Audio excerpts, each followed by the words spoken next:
हाय दोस्तों, पिछले दो वीडियोस के अंदर हमने दो तरह के सिंक्रोनस काउंटर्स को कवर किया है, रिंग काउंटर और जॉनसन काउंटर। मैंने उनका नाम दिया था शिफ्ट रजिस्टर काउंटर क्योंकि उनकी कॉन्फ़िगरेशन शिफ्ट रजिस्टर की तरह थी। बस डिफरेंस ये था, आउटपुट टर्मिनल से हमने एक फीडबैक लिया था टुवर्ड्स द इनपुट टर्मिनल। ये मेजर डिफरेंस था। अब उसके अंदर हमने ये देखा, रिंग काउंटर के अंदर n स्टेट्स बनी और जॉनसन काउंटर के अंदर 2n। तो रिंग काउंटर में अनयूज स्टेट्स कितनी हुई? 2 की power n minus n। Johnson में हुई 2 की पावर n माइनस 2n। इसके बाद हमने रिंग काउंटर में यह भी देखा कि वो सेल्फ स्टार्टिंग नहीं होता है, तो सेल्फ स्टार्टिंग बनाने के लिए नॉर गेट का यूज किया। वहीं जॉनसन काउंटर सेल्फ स्टार्टिंग होता है, वो अपने आप ही डायरेक्टली स्टार्ट हो जाता है। तो हमने इसके अंदर लॉकआउट का प्रॉब्लम भी देखा जॉनसन काउंटर के अंदर कि अगर वो एक बार अनयूज स्टेट में चला गया तो फिर वो अनयूज स्टेट्स के अंदर ही ऑसिलेट करता रहेगा। ये वाला हमने फिनोमिना देखा था। अब हम लोग इस वीडियो के अंदर क्या करने वाले हैं कि जनरल एनालिसिस और डिजाइनिंग की बात करेंगे एक सिंक्रोनस काउंटर की, जो कि ना ही रिंग काउंटर तक रिस्ट्रिक्टेड है ना ही जॉनसन काउंटर। मतलब कोई भी सिंक्रोनस काउंटर हो, कोई भी चीज डिजायरेबल है एक सिंक्रोनस काउंटर के अंदर, क्या हम उसे डिजाइन कर सकते हैं, और डिजाइन अगर कर सकते हैं तो क्या स्टेप्स इन्वॉल्व होंगे डिजाइनिंग में, ये चीज हमें समझनी है। उससे पहले अगर याद करो, लास्ट वीडियो के अंदर मैंने एक क्वेश्चन दिया था। मैंने क्वेश्चन में ये बोला था कि ये एक हमें सर्किट गिवन है, इसमें इनिशियल स्टेट थी 101, हमें F1, F2 और F3 की फ्रीक्वेंसी डेराइव करनी है। अब देखो, अगर इसको ध्यान से देखो तो ये डायरेक्टली बता सकते हो this is a Johnson counter. क्यों? हर बार D किससे जुड़ा है? Q से, लेकिन लास्ट में Q बार से जुड़ा है D। तो ये क्या हो गया? एक जॉनसन काउंटर हो गया। अब ये है एक शिफ्ट रजिस्टर काउंटर, इसीलिए हम इसको ब्लॉक डायग्राम में दिखा देते हैं। देखो, ब्लॉक डायग्राम में कब दिखा सकते हो? When it is a shift register counter, तो उसके अंदर कास्केडिंग होनी चाहिए। साथ ही साथ कास्केडिंग के अलावा क्या होना चाहिए कंडीशन? सभी में सेम क्लॉक होनी चाहिए और सारे flip flop D flip flop होने चाहिए। ऐसे दिखा सकते हैं ना हम। अब इसके अंदर देखो, D2, Q2, Q1, Q0, हम इसकी स्टेट टेबल बनाना चाह रहे हैं। D2 है, मुझे पता है Q0 का बार। तो जब तक कोई क्लॉक नहीं लगाई गई है, इनिशियल स्टेट इसकी क्या बताइए? 101। तो Q0 का बार क्या होगा यहां पे? 0। अब क्लॉक पल्स आते ही शिफ्टिंग स्टार्ट होगी, 0 1 0। अब Q0 का बार क्या होगा? 1। अगली क्लॉक पल्स 1 0 1। Q0 का बार 0, अगली क्लॉक पल्स 0 1 0। अब देखो, इसके अंदर दो ही स्टेट बार बार आ रही हैं, 1 0 1 और 0 1 0। तो इसके अंदर ओनली टू स्टेट्स पॉसिबल। तो ये क्या बन गया? एक मॉड 2 काउंटर बन गया। अगर मॉड 2 काउंटर है तो हर आउटपुट की फ्रीक्वेंसी जो होगी वो क्लॉक फ्रीक्वेंसी डिवाइडेड बाय 2 हो जाएगी। ठीक है, it will be clock frequency divided by 2। ये बात क्लियर हुई? तो इसका आंसर आएगा F/2। अब ऐसा कैसे हुआ कि जॉनसन काउंटर दो ही स्टेट में अटक गया? ऐसा समझने के लिए हम लोग क्या करते हैं, इसके अंदर एक जनरल एनालिसिस परफॉर्म करते हैं, जैसे हमने जॉनसन काउंटर का पहले भी किया था। तो उसके लिए इनिशियल स्टेट क्या मान के चले थे? 0 0 0।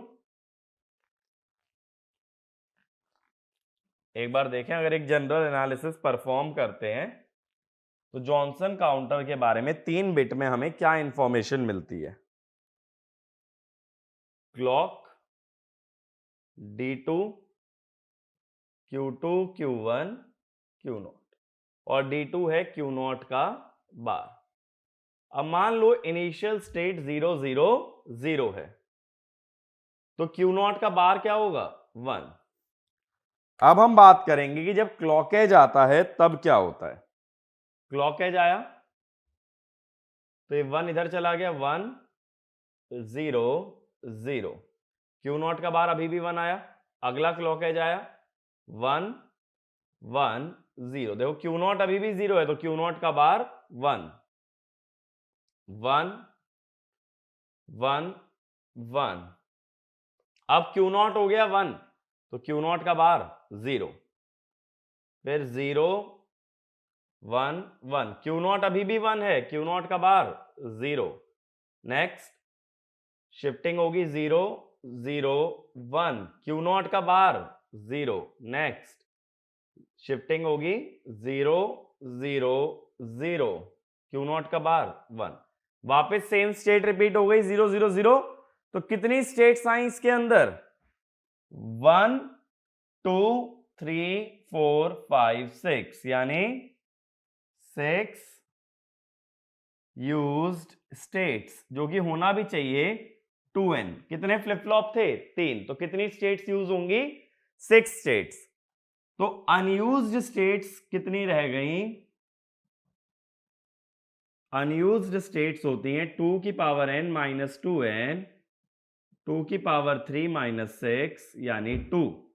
अब कौन कौन सी स्टेट यूज्ड है ये देखो 0 4 6 7 3 1। इसका मतलब है अनयूज्ड कौन कौन सी स्टेट है 2 और 5, वो देखो यहां पर है, ये है 5 और ये है 2। इसका मतलब मैंने जो काउंटर की तुम्हें इनिशियल स्टेट दी थी वो one of the unused state थी। और हमें यह पता है कि तुम्हारा जो जॉनसन काउंटर होता है वो लॉकआउट प्रॉब्लम से सफर करता है, जिसका मतलब अगर अनयूज स्टेट में गिवन है तो अनयूज स्टेट्स में ही घूमता रहेगा, वो वापस कभी यूज्ड स्टेट में नहीं आ सकता है। ये बात क्लियर हुई। इसी वजह से क्या हुआ, जब अनयूज स्टेट से हमने इनिशियलाइज किया 5 से, तो 5 2 5 2 इन्हीं के बीच ऑसिलेट करता रहा और 6 स्टेट जो यूज थी वो उसके अंदर एंटर नहीं किया। तो इसी क्वेश्चन में अगर इनिशियल मैं इनमें से कुछ देता 0 4 6 7 3 1 में से, तब क्या होता, तब तुम्हारा फ्रीक्वेंसी बनता f/6, क्योंकि कितनी स्टेट बनती 6 स्टेट्स बनती, तो 6 स्टेट के बाद रिपीटिशन आता तो फ्रीक्वेंसी होती f/6। लेकिन अनयूज्ड में 2 ही स्टेट्स हैं, इसीलिए फ्रीक्वेंसी क्या बन रही है f/2। तो डायरेक्ट मत मार्क कर देना कि यूज स्टेट के हिसाब से फ्रीक्वेंसी लिख दो f/6, पहले देख लेना यूज स्टेट में ऑपरेट कर रहा है या अनयूज्ड। तो जॉनसन काउंटर या रिंग काउंटर में ज्यादा कुछ रट के जाने की जरूरत नहीं है, बस इतना ध्यान रखो कि रिंग काउंटर में कितनी स्टेट्स यूज होती हैं n, और जॉनसन में यूज होती हैं 2n। ठीक है, तो अब नेक्स्ट हेडिंग डाल लेना designing of synchronous counter. Designing of synchronous counter.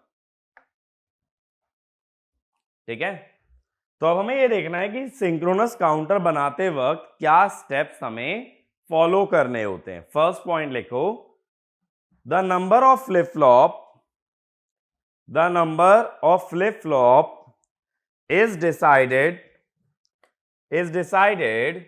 such that ऐसे लिख लेना where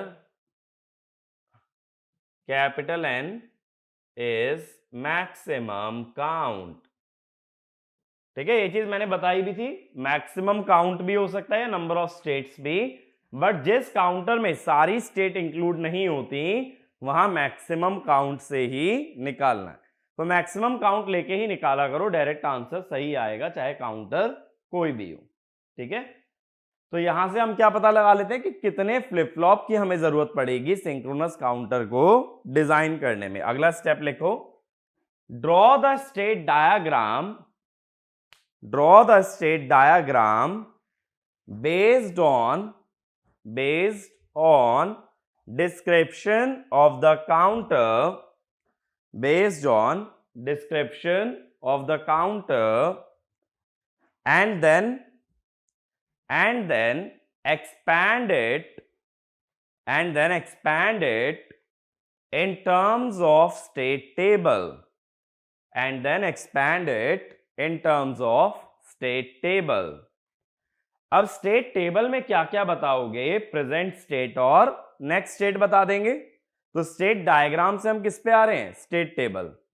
तीसरा पॉइंट लिखो, based on the choice of flip flop, based on the choice of flip flop and the present and next state, based on the choice of flip flop and the present and next state in the state table,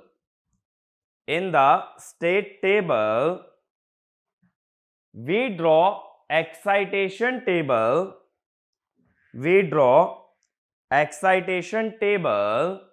of the flip flop. We draw excitation table of the flip flop. कहने का मतलब जब state diagram से state table आए तो तुम्हारे पास क्या था? प्रेजेंट स्टेट और नेक्स्ट स्टेट। इन दोनों के बेसिस पे ये पता लगाओ कि फ्लिप फ्लॉप के इनपुट्स क्या होंगे। अगर प्रेजेंट और नेक्स्ट स्टेट से फ्लिप फ्लॉप के इनपुट बताए जाएं तो उसे क्या बोलते हैं? Excitation table. ठीक है, नेक्स्ट पॉइंट लिखो, minimize the logic of flip flop input, minimize the logic of flip flop input using the K map, अब देखो हमने एक्साइटेशन टेबल में फ्लिप फ्लॉप के इनपुट निकाल लिए, वो इनपुट निकालने के बाद लॉजिक एक्सप्रेशन को मिनिमाइज करोगे।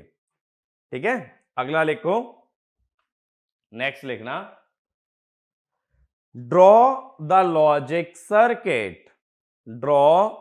लॉजिक सर्किट, ठीक है। अब इसके अंदर हम लोग कुछ एग्जाम्पल्स की मदद से देखेंगे कि सिंक्रोनस काउंटर की डिजाइनिंग कैसे होती। तो पहला एग्जाम्पल लिखो, 3 bit up down counter, 3 bit up slash down counter using JK flip flop, 3 bits up slash down counter using JK flip flop। अब ये अप स्लैश डाउन काउंटर का क्या मतलब है? एक ऐसा काउंटर जो कि अप काउंट भी कर सकता हो और जो कि डाउन काउंट भी कर सकता हो, दोनों फैसिलिटी होनी चाहिए। अब ये कैसे पता लगे कि वो अप काउंट करेगा या डाउन काउंट करेगा? तो उसके लिए हम क्या करते हैं, एक इनपुट ले लेते हैं। तो इनपुट एक हम ऐसा लेते हैं जो कि अगर 1 हुआ तो हम लेके चलेंगे अप काउंटर और अगर 0 हुआ तो हम मान लेंगे डाउन काउंटर। तो एक एडिशनल इनपुट मैं डिफाइन करूंगा, तो ये पॉइंट लिखना, we take an input called as mode input capital M, which if 0 the counter will work as down counter, and if it is 1 the counter will work as, and if it is 1 the counter will work as up counter,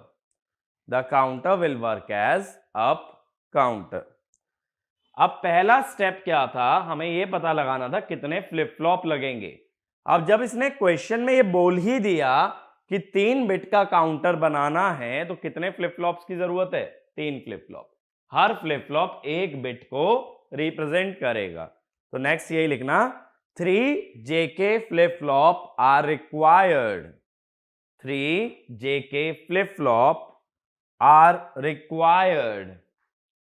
अब देखो मैं क्या करता हूं, अगला step था state diagram बनाने का। तो पहले मैं आठों स्टेट लिख लेता हूं। आठों स्टेट्स कैसे होंगे? 0 1 2 3 4 5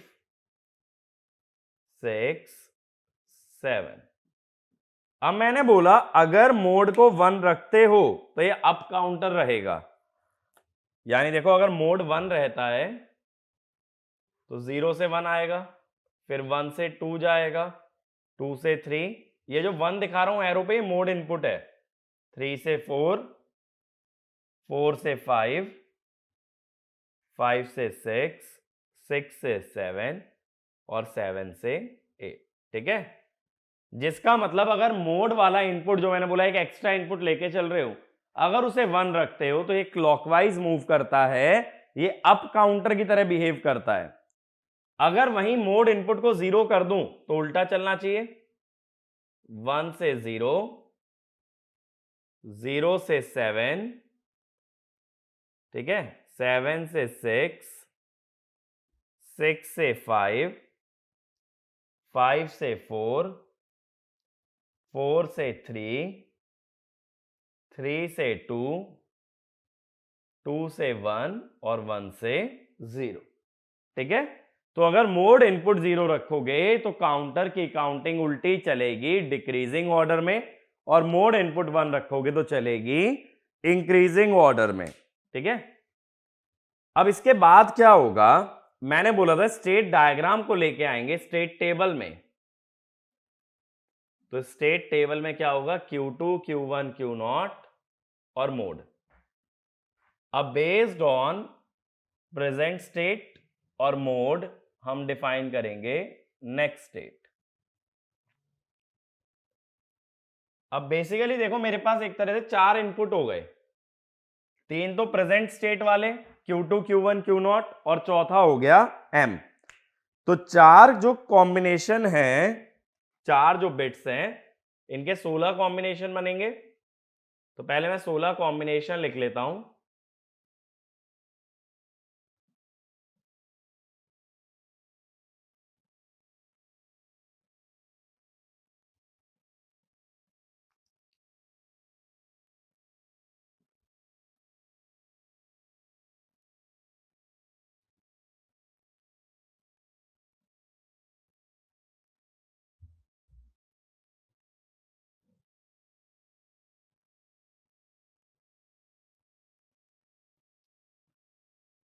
तो यहां हम 16 कॉम्बिनेशन बनाएंगे पहले।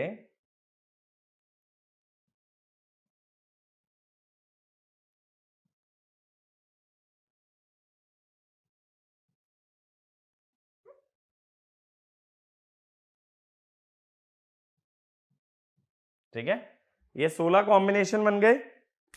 अब देखो यहां शुरू के 2 में प्रेजेंट स्टेट है 0 0 0, पहले केस में मोड का इनपुट है 0, दूसरे में है 1। अब देखो 0 0 0 पे, यानी ये वाली स्टेट, अगर मोड का इनपुट 0 रहता है कहां जाता है, 7 पे। मोड का इनपुट 1 रहता है तो कहां जाता है, 1 पे। तो 0 रहा तो 7 पे जाएगा। 7 को कैसे लिखोगे, बाइनरी में 1 1 1, और 1 रहा तो 1 पे जाएगा, 0 0 1, ऐसा करके कॉम्बिनेशन लेते चलो। अगला देखो 0 0 1 वाली स्टेट बता रहा है। 0 0 1 वाली स्टेट यानी 1, इसमें इनपुट 0 रखते हो तो 0 पे जाता है, इनपुट 1 रखते हो तो 2 पे जाता है। तो इनपुट 0 रखा तो 0 पे गया, इनपुट 1 रखा तो 2 पे गया। अगला देखो, अगले दोनों कॉम्बिनेशन में प्रेजेंट स्टेट क्या है, 0 1 0 यानी 2। 2 में इनपुट 0 रखा तो किस पे गया, 1 पे। 2 में इनपुट 1 रखा तो कहां गया, 3 पे।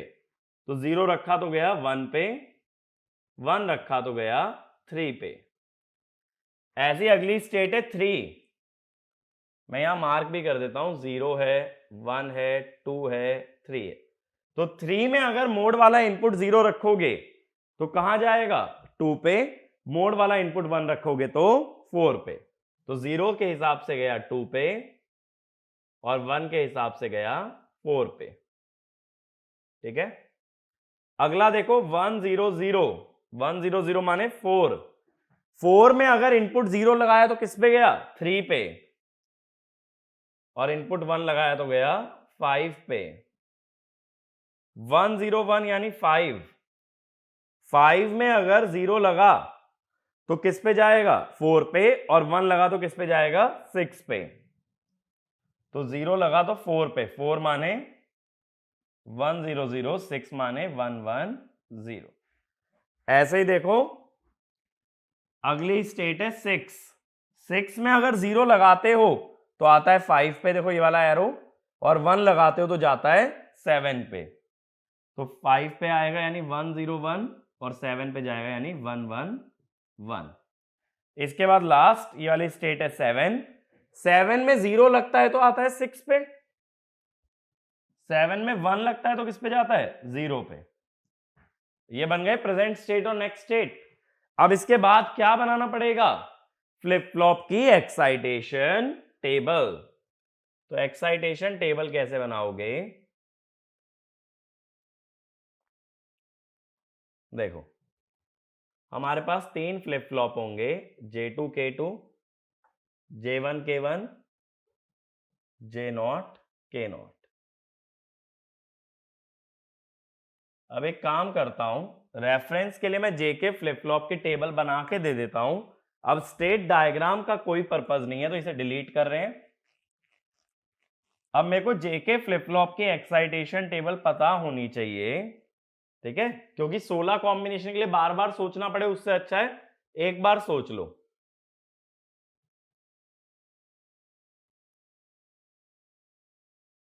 क्या होगी, 0001 1011, 0 से 0 जाने का मतलब होल्ड या रीसेट, तो 00 और 01 यानी 0x। 0 से 1 का मतलब क्या है, सेट या टॉगल, सेट माने 10, टॉगल माने 11, तो 1x। 1 से 0 रीसेट या टॉगल, 11 या 01। 1 से 1 का मतलब होल्ड या सेट, होल्ड माने 00, सेट माने 10, ठीक है। अब इसी लॉजिक से यहां J की वैल्यूज लिखो, JK की। सबसे पहले Q2 और Q2 प्लस पे फोकस करना, उससे J2 K2 आएंगे। तो 0 से 1, 0 से 1 में क्या लिखोगे, 1x। फिर 0 से 0, 0 से 0 में 0x। फिर 0 से 0, 0x। फिर 0 से 0, 0x। 0 से 0, 0x। 0 से 0, 0x। 0 से 0, 0x। 0 से 1, 0 से 1 है 1x। 1 से 0, 1 से 0 है x1। 1 1 यानी x0।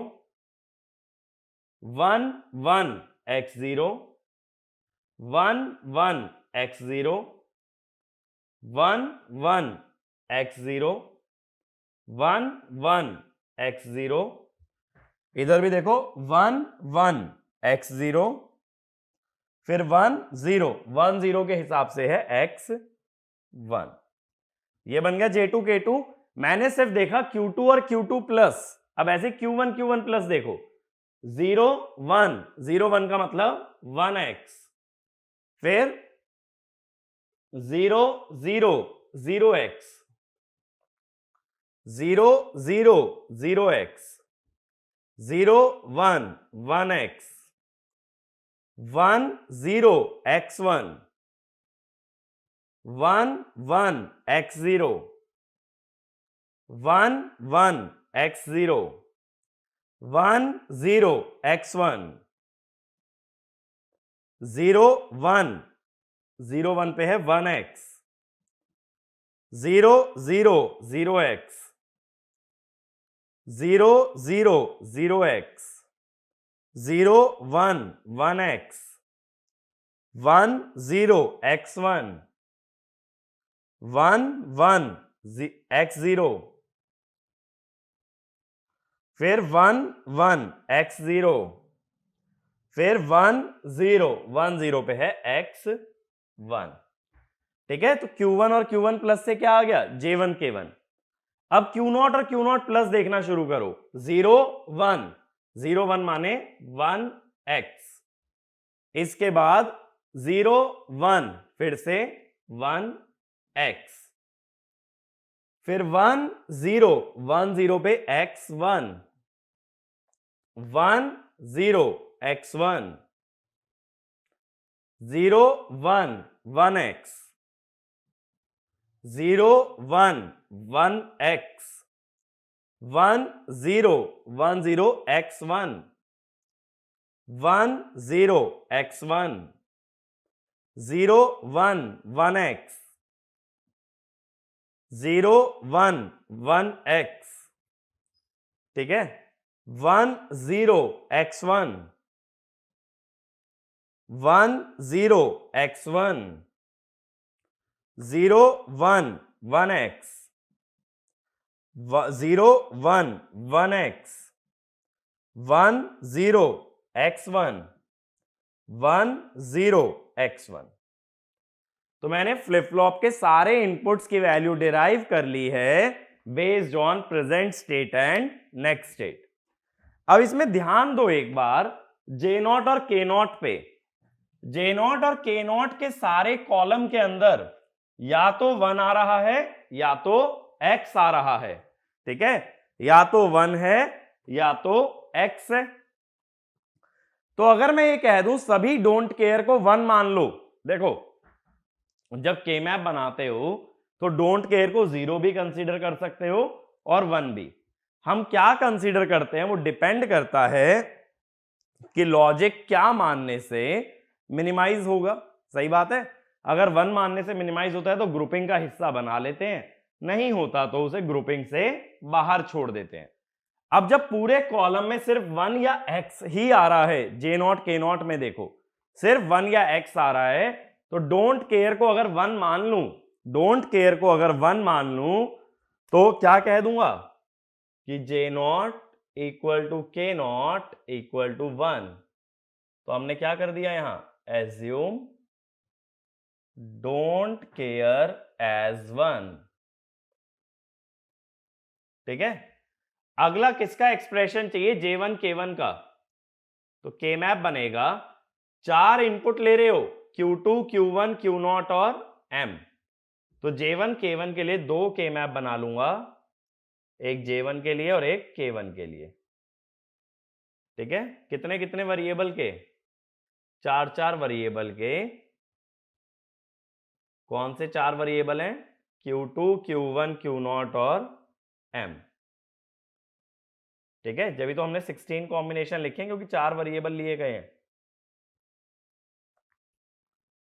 तो Q2 Q1 Q0 M, 0 1 3 2 4 5 7 6 8 9 11 10 12 13 15 14, ऐसे ही Q2 Q1 Q0 M, 0 1 3 2 4 5 7 6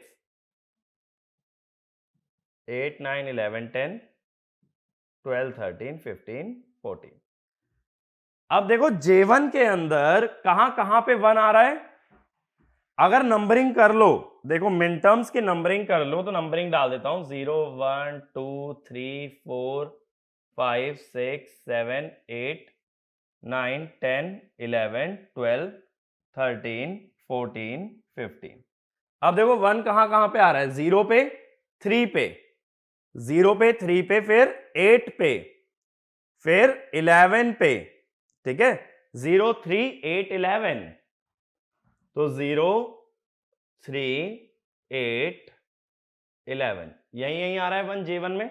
don't care देखो 4 5 6 7 चारों डोंट केयर है, फिर 12 13 14 15 भी क्या है, डोंट केयर, 4 5 6 7 डोंट केयर, 12 13 15 14 भी हैं डोंट केयर। अब बात यह आती है इसको मिनिमाइज कैसे करोगे, देखो ऑक्टेट तो बना नहीं पाओगे, ऑक्टेट अगर ये सोच रहे हो ये बना लें तो इसमें सारे डोंट केयर हैं, इसके ऑक्टेट का करोगे क्या? इसके बदले दो क्वाड बनाओ। देखो ये हो गए, या नंबरिंग भी कर लो 0 0 0 1 1 1 1 0 0 0 0 1 1 1 1 0। तो पहले क्वाड में Q नॉट और M दोनों ही 0 0 हैं, Q नॉट बार M बार, और दूसरे क्वाड में दोनों 1 1 है, तो Q नॉट M। तो क्या हो गया? Q not X nor M। अब K1 पे ध्यान दो, कहां कहां पे 1 है? 4 पे है, 7 पे है, 12 पे है, 15 पे है। 4 7 12 15।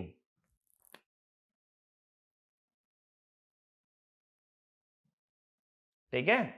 डोंट केयर कहां कहां पे है? 0 1 2 3 8 9 10 11। 0 1 2 3 और 8 9 10 11।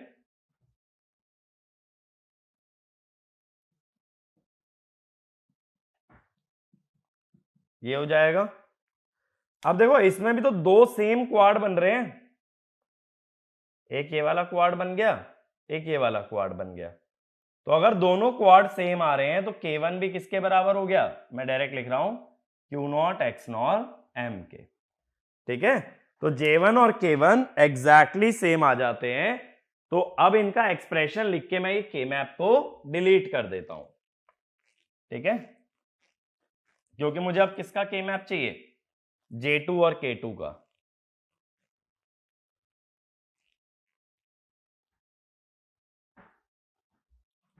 तो अब मैंने बोल दिया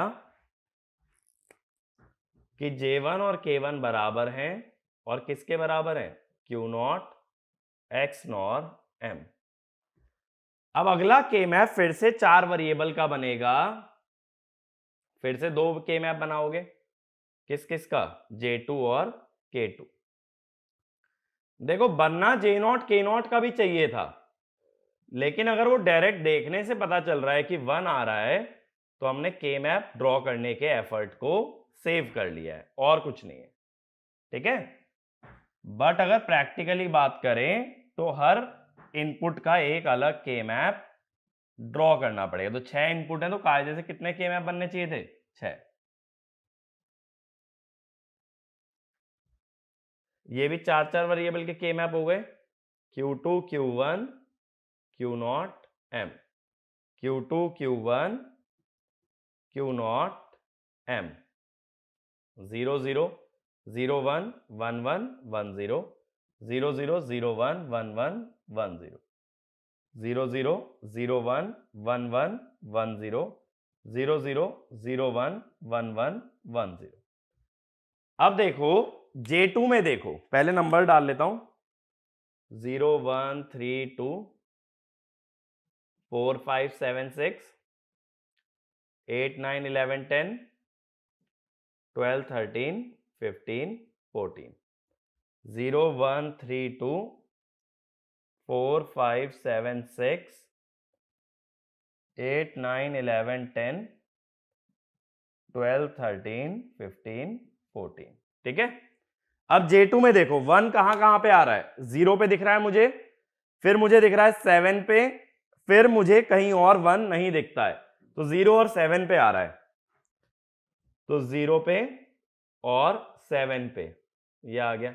अब डोंट केयर देख लो, 7 के बाद 8 से लेके 15 तक सब जगह डोंट केयर है, तो 8 से लेके 15 पूरा डोंट केयर डाल दो। ठीक है, अब K2 पे आ जाओ, 1 कहां है? 8 पे है और 15 पे है, 8 और 15 पे 1 है, बाकी डोंट केयर कहां है? डोंट केयर 0 से लेके 7 तक हर जगह डोंट केयर है, तो 0 से 7 तक सब जगह डोंट केयर लगा दो।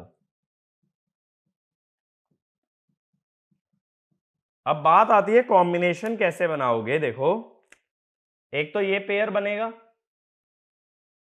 कोई क्वाड तो बन नहीं सकता, एक ये वाला पेयर बनेगा। अब नेमिंग बताओ, ये जो पहला पेयर बनाया है इसमें Q नॉट और M तो 1 1 है, और इधर से क्या कॉमन है? Q1। और जो दूसरा पेयर बनाया है देखो, इसमें Q0 और M 0 0 है, और रो वाइज क्या कॉमन है, Q1 का बार।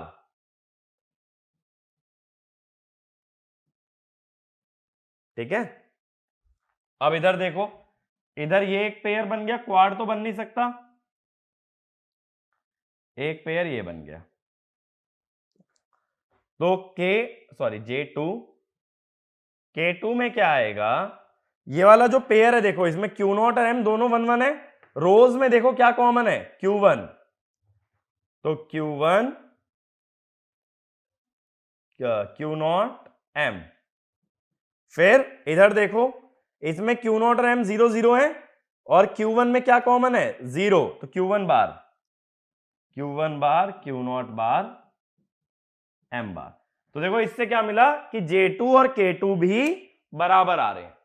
ठीक है, जैसे J1 J0 बराबर थे, ऐसे ही J2 K2 भी बराबर है।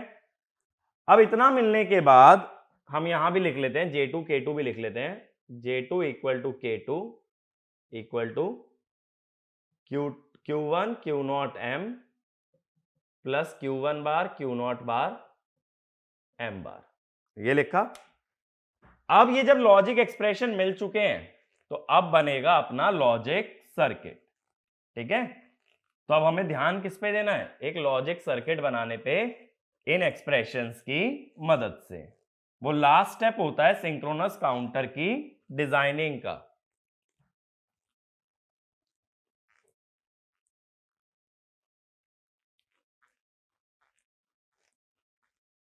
तो यहां तक क्लियर है ना कि किस तरह से हमने किया है, पहले स्टेट डायग्राम, फिर उससे हम आए स्टेट टेबल पे, स्टेट टेबल से हम आए एक्साइटेशन टेबल पे, और एक्साइटेशन टेबल से फिर हमने बनाया के मैप, और के मैप से हमने बनाए लॉजिक एक्सप्रेशन।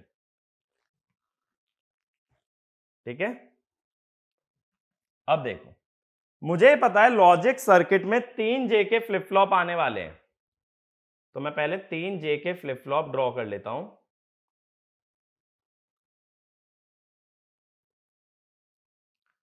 थोड़े डिस्टेंस पे ड्रॉ करना, क्योंकि इनके बीच में ना इनका लॉजिक सर्किट भी बनाना है, जो एक्सप्रेशन हमने निकाला है।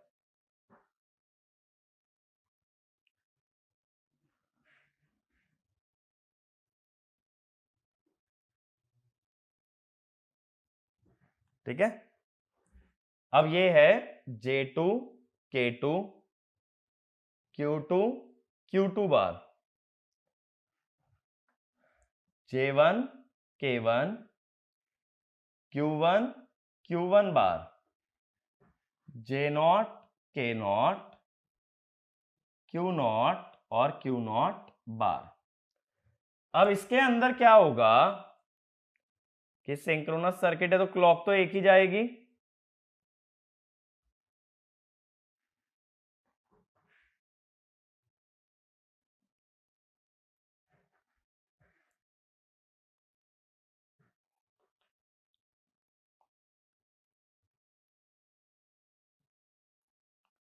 ठीक है, ये हमने क्लॉक दिखा दी। अब देखो J2 K2 में क्या जाना है, Q1 Q0 M और Q1 Q0 बार Q1 bar Q0 bar M बार। तो देखो M एक इनपुट मैं लेता हूं, और एक उसका कॉम्प्लीमेंट भी ले लेता हूं। तो अब मुझे क्या पता है, पहले एक काम करता हूं, सबसे पहले मैं J2 K2 के लिए मेरे को पता है 2 एंड गेट्स की जरूरत पड़ने वाली है।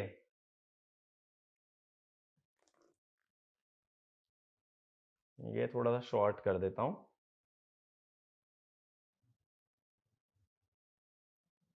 तो मुझे 2 एंड गेट्स की जरूरत पड़ने वाली है, और इन दोनों के आउटपुट को एक और गेट में भेजना है।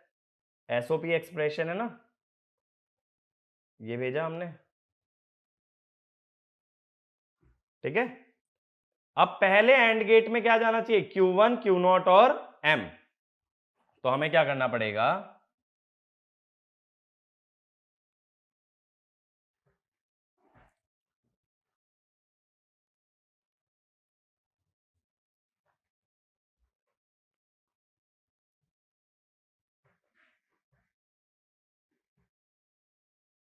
ये Q0 गया,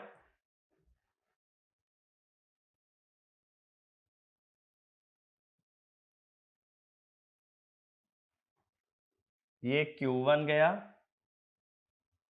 और यहां से हमने एक इनपुट ले लिया M, ठीक है। दूसरे में क्या जाना है, Q1 बार, Q0 बार और M बार। ये Q0 बार आ रहा है,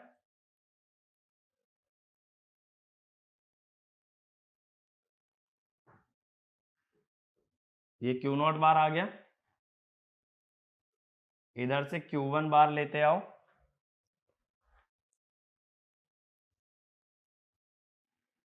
ये Q1 बार आ गया और इधर से आ जाएगा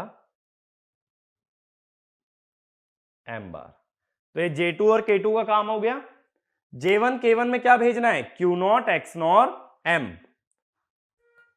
तो एक काम करता हूं, यहां एक XNOR गेट दिखा देता हूं, चाहो तो एक्सप्रेशन ओपन करके भी दिखा सकते हो, बट मैं सिंप्लिसिटी के लिए सीधा क्या दिखा दिया, XNOR गेट।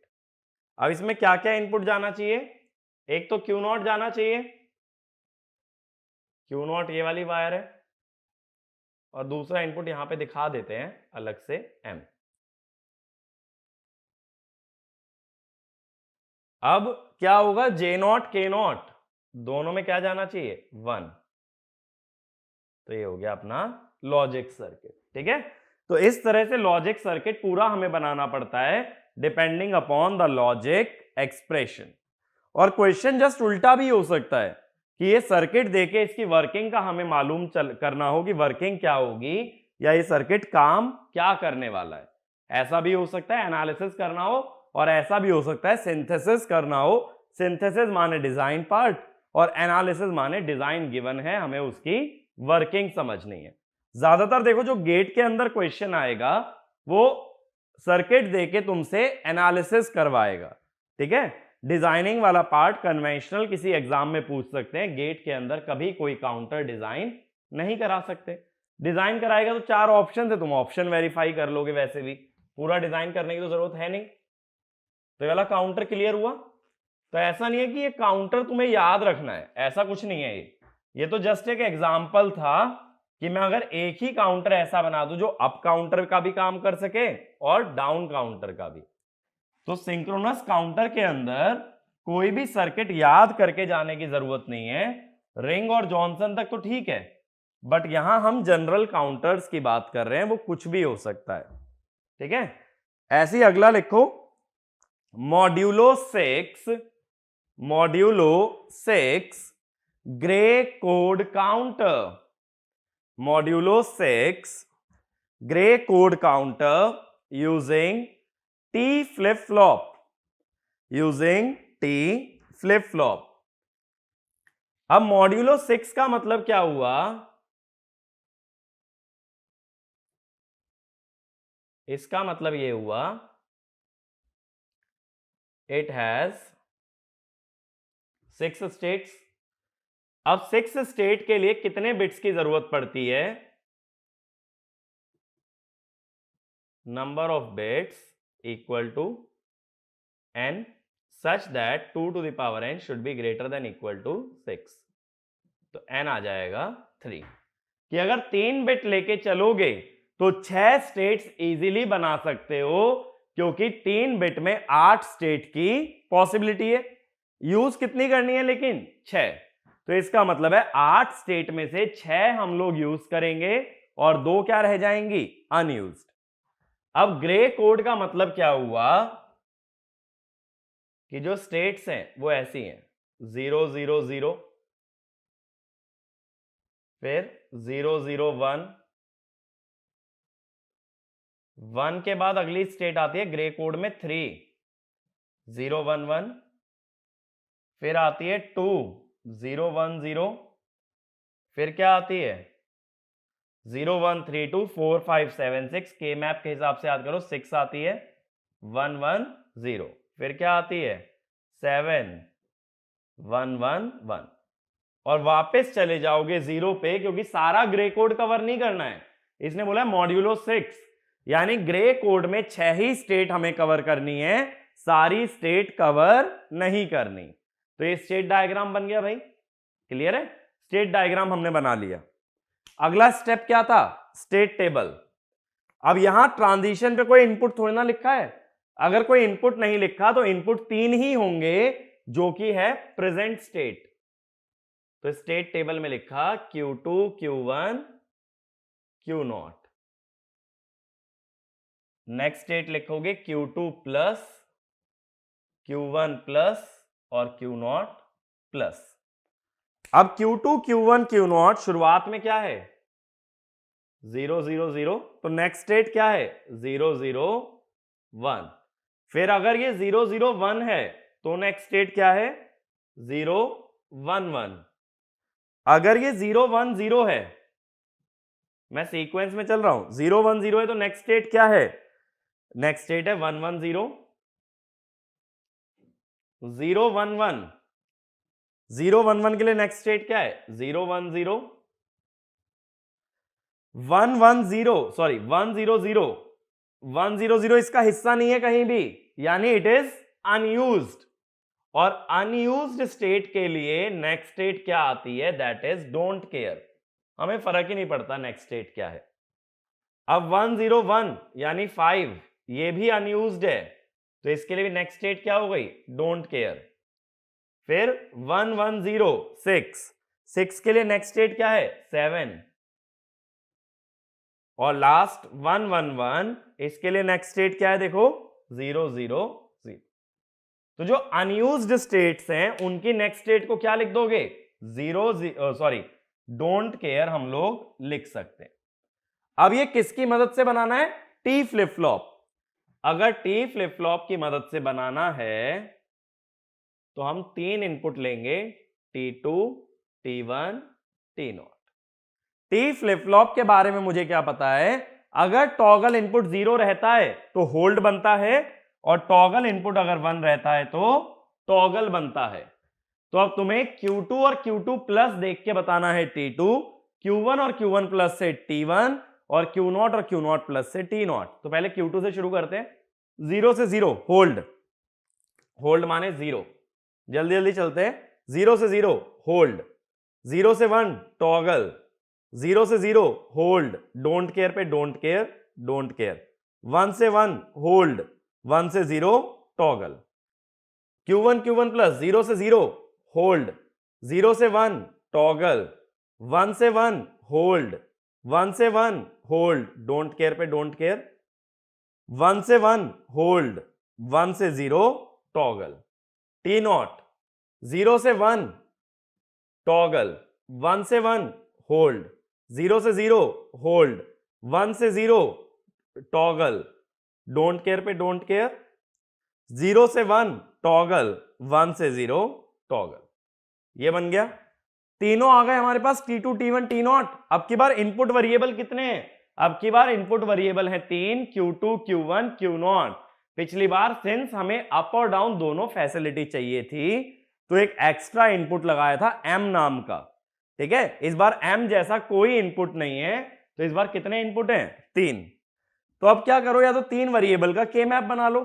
तो देखो अगर T2 के लिए के मैप बनाए, यहां बना लेते हैं, 3 वेरिएबल का के मैप बनाना है। तो सबसे पहले अगर T2 के लिए बनाते हो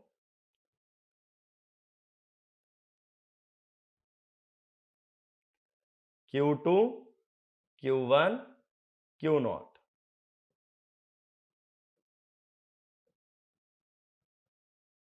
ऐसे ही दूसरा के मैप बनेगा T1 के लिए,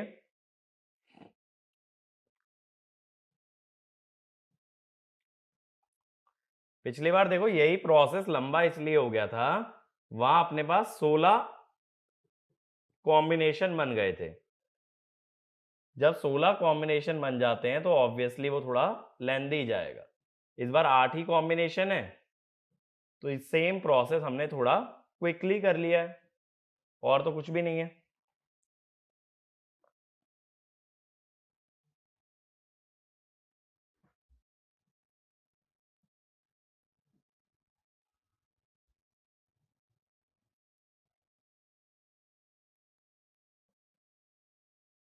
ठीक है,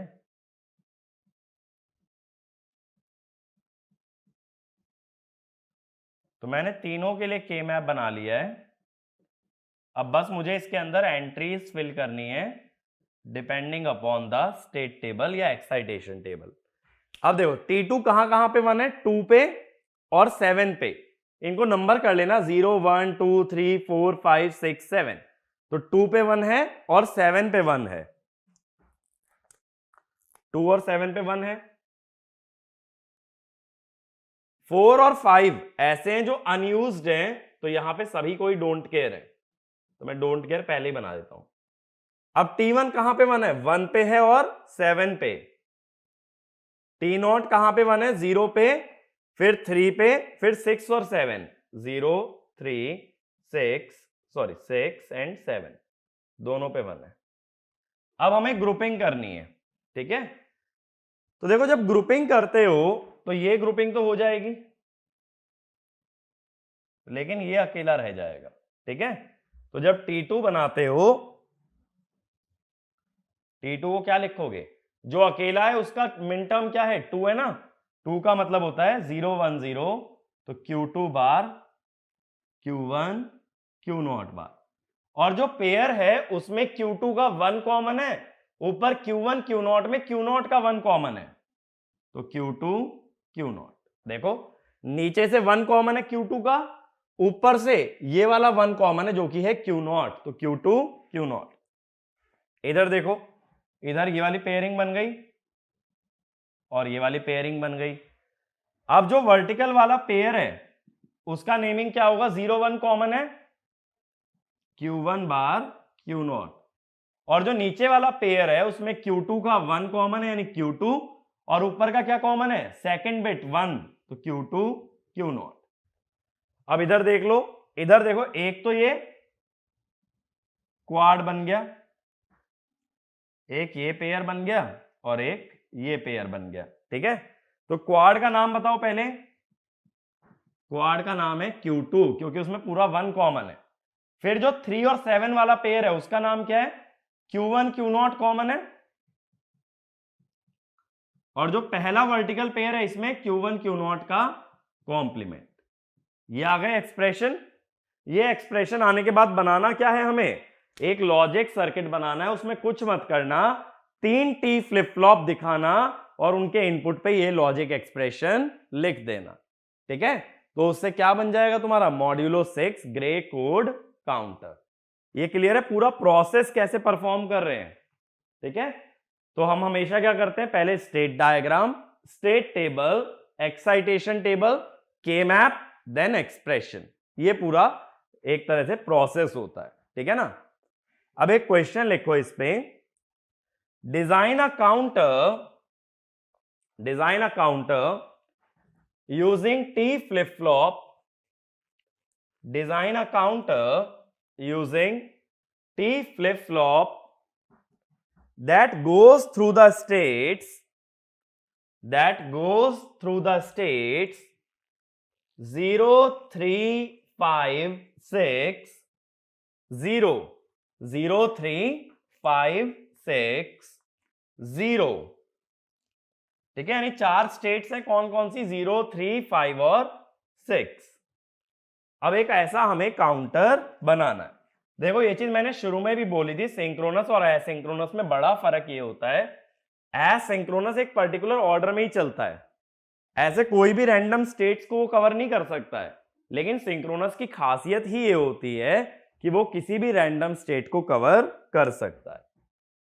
अब जैसा इसने हमें बताया, यहां मैक्सिमम काउंट कितना है, 0 3 5 6 में मैक्सिमम काउंट है 6, जिसका मतलब है number of flip flop should be greater than equal to log on the base of 2 6 plus 1।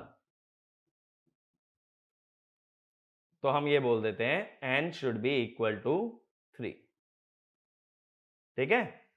क्योंकि 3 में 2 की पावर 3 7 से बड़ी हो जाती है।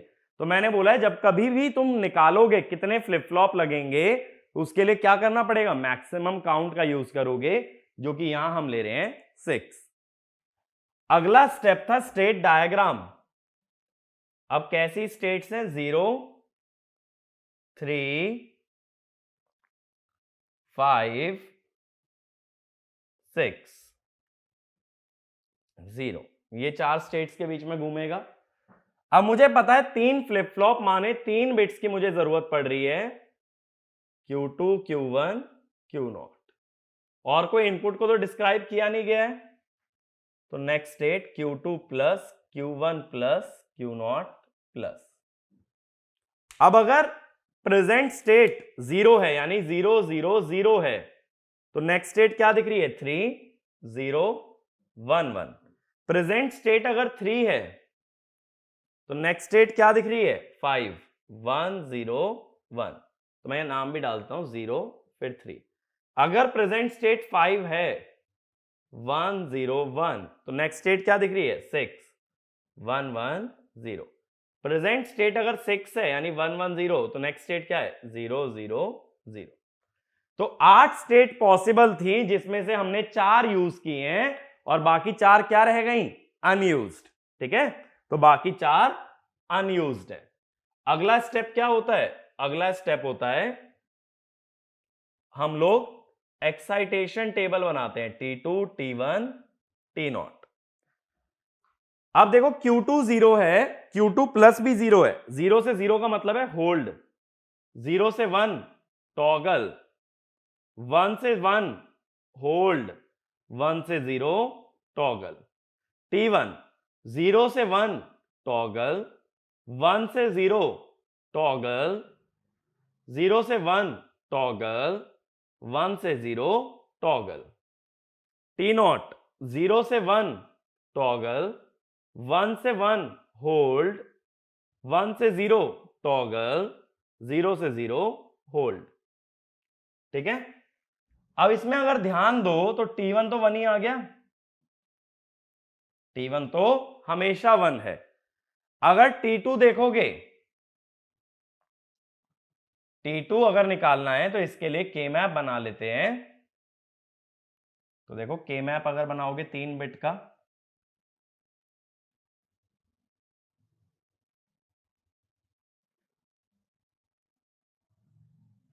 क्या क्या इनपुट लोगे, Q2 Q1 Q0। T1 तो डायरेक्टली देखने से मिल गया, इसीलिए मैं के मैप की मेहनत को अवॉइड कर रहा हूं, मैं डायरेक्ट लिख रहा हूं। ठीक है, अब T2 में देखो कहां कहां पे 1 है, 3 पे 1 आ रहा है और 6 पे आ रहा है। बाकी क्या क्या डोंट केयर है, 1 2 4 और 7, क्योंकि वो वाली स्टेट्स इसमें नहीं है। तो 1 2 4 7 ये चारों डोंट केयर है। तो देखो ये क्वाड बन गया। अगर ये क्वाड बन गया तो T2 क्या हो गया, इस क्वाड में कॉलम वाइज क्या कॉमन है, ये पहला 1 कॉमन है, ये बन गया Q1, T2 आ गया Q1। अब T0 को अगर देखोगे, मैं डायरेक्ट भी लिख सकता हूं Q0 का बार। देखो कैसे, Q0 है, सॉरी Q1 है 0 1 0 1, ये है 1 0 1 0, तो डायरेक्टली आ रहा है Q1 का बार, वरना के मैप बनाते तो भी यही आता। और देखो T2 भी डायरेक्ट लिख सकते थे, Q1 है 0 1 0 1, T2 भी है 0 1 0 1, तो यानी T2 किसके बराबर है, Q1 के, और T0 किसके बराबर है, Q0 के बार के। अब अगर 3 वेरिएबल से हमें डिजाइन करना है या 3 का फ्लिप फ्लॉप से,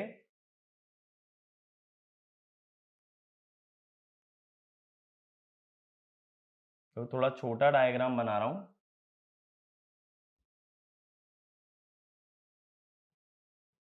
T2 Q2 T1 Q1 T0 Q0 Q0 बार। ठीक है, तीनों में क्लॉक होगी, क्लॉक तीनों की सेम होती है।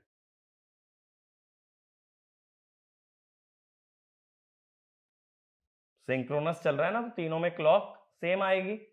अब T2 में क्या भेजना है, T2 में भेजना है Q1, तो T2 में आना चाहिए Q1, ये आ गया। T0 में क्या जाना चाहिए, Q1 का बार,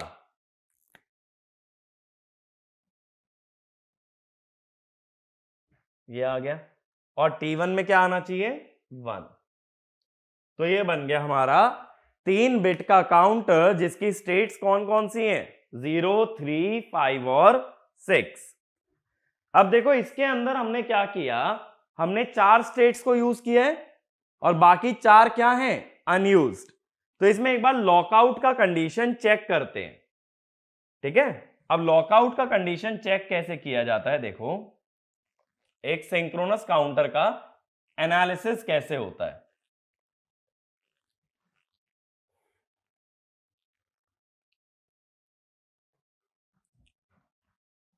अब सिंक्रोनस काउंटर के एनालिसिस में मुझे इनपुट के एक्सप्रेशन पता होने चाहिए। तो T0 है Q1 बार, T2 है Q1 और T1 है 1, ये है ना। लॉकआउट के लिए पहले बात करेंगे प्रेजेंट स्टेट की, फिर इनपुट्स की और फिर नेक्स्ट स्टेट की।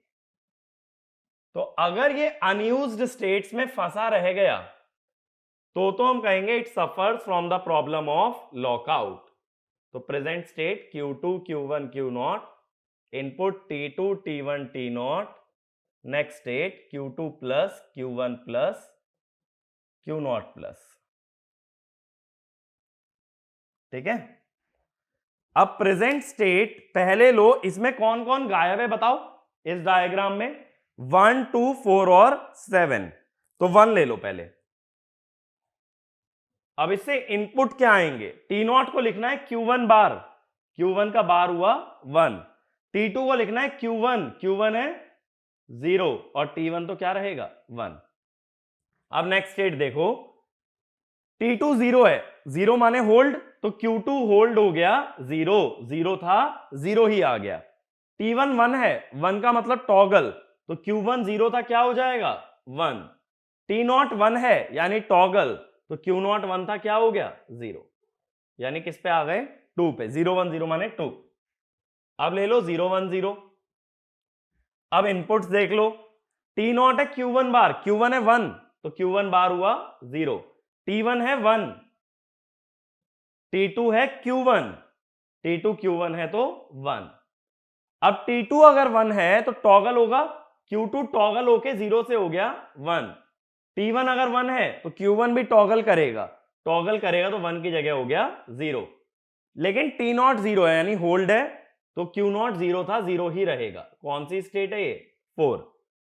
अगला आ जाओ, अब 4 ले लो 1 0 0, जो यहां आती चल रही है उसको मैं लेता चल रहा हूं 1 0 0।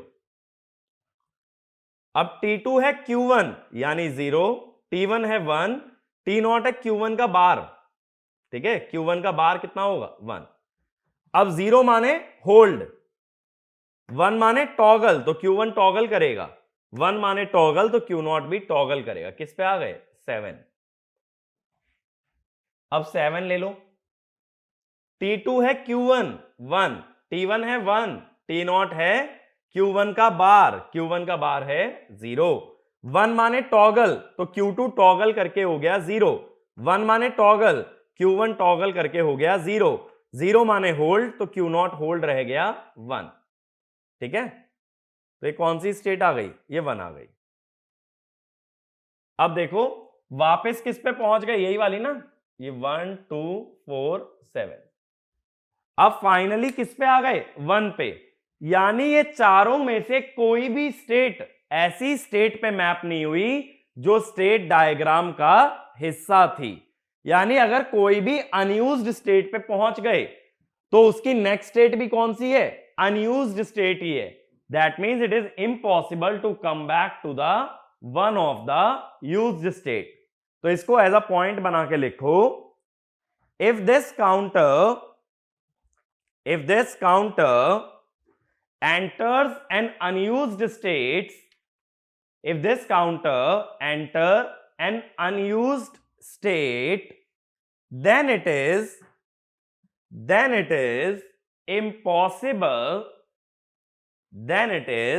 impossible to bring back the counter to bring back the counter to one of the used states, to bring back the counter to one of the used states, and hence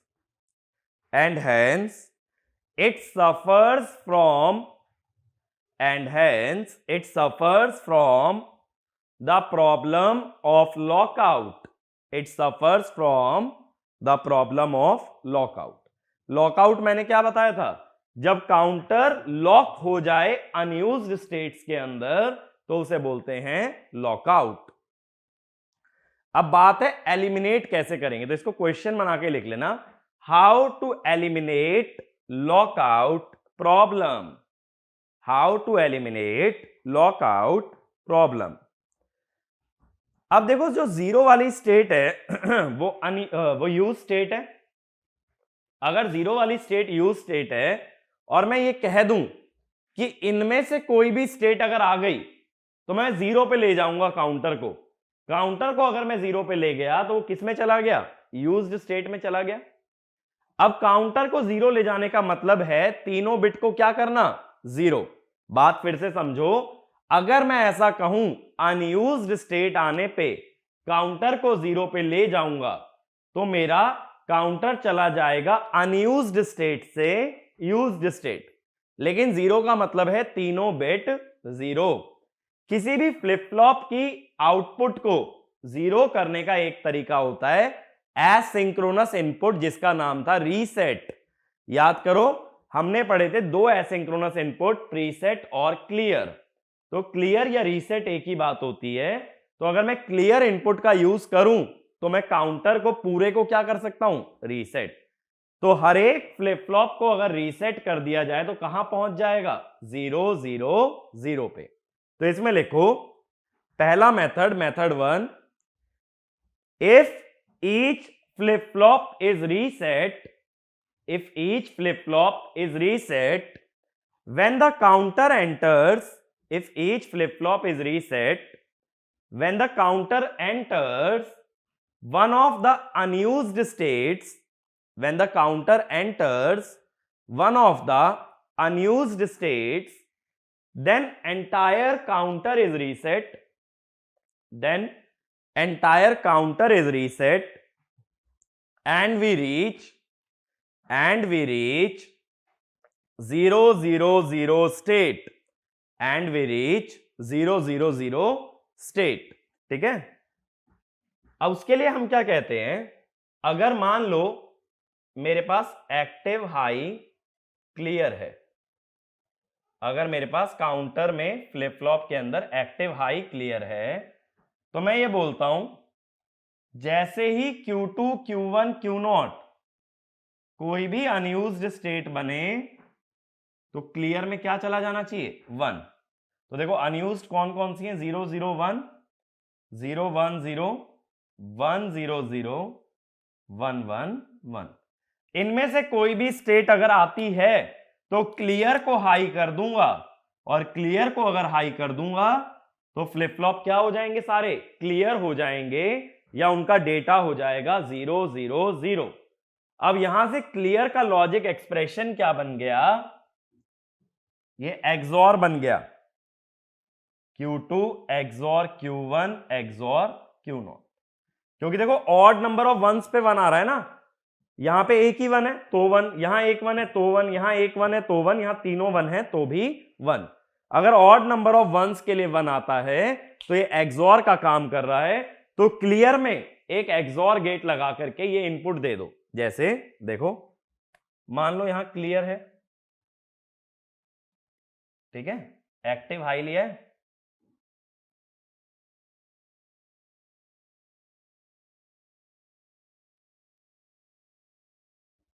इन सभी को किससे जोड़ना है, एक जोर गेट से जोड़ना है हमें।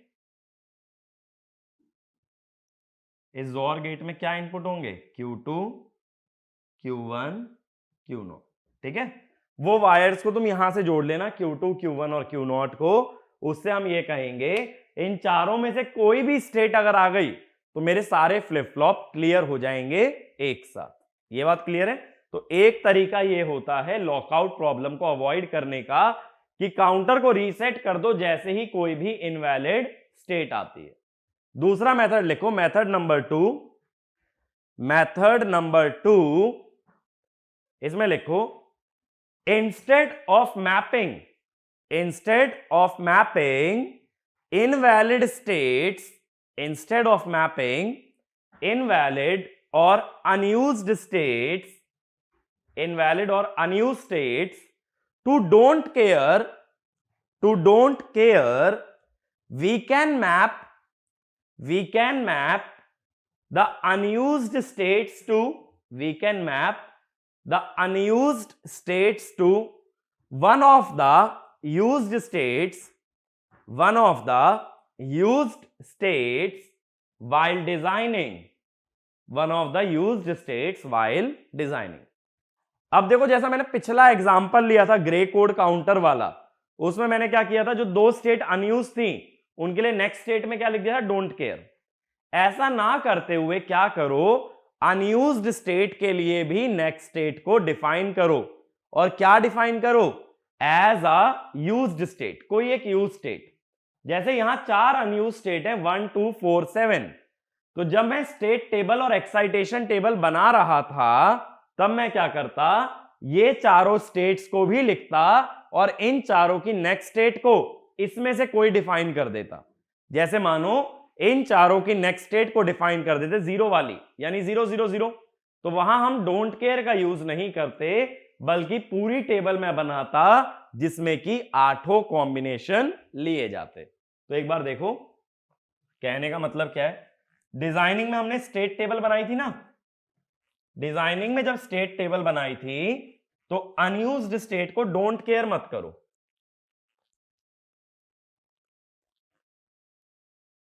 ठीक है।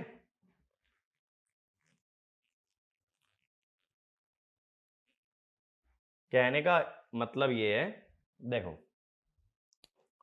ये प्रेजेंट स्टेट है, फिर आएगी नेक्स्ट स्टेट। डिजाइनिंग में यही तो करते हो, स्टेट डायग्राम के बाद स्टेट टेबल, और फिर क्या आते हैं इसके बाद, इनपुट्स।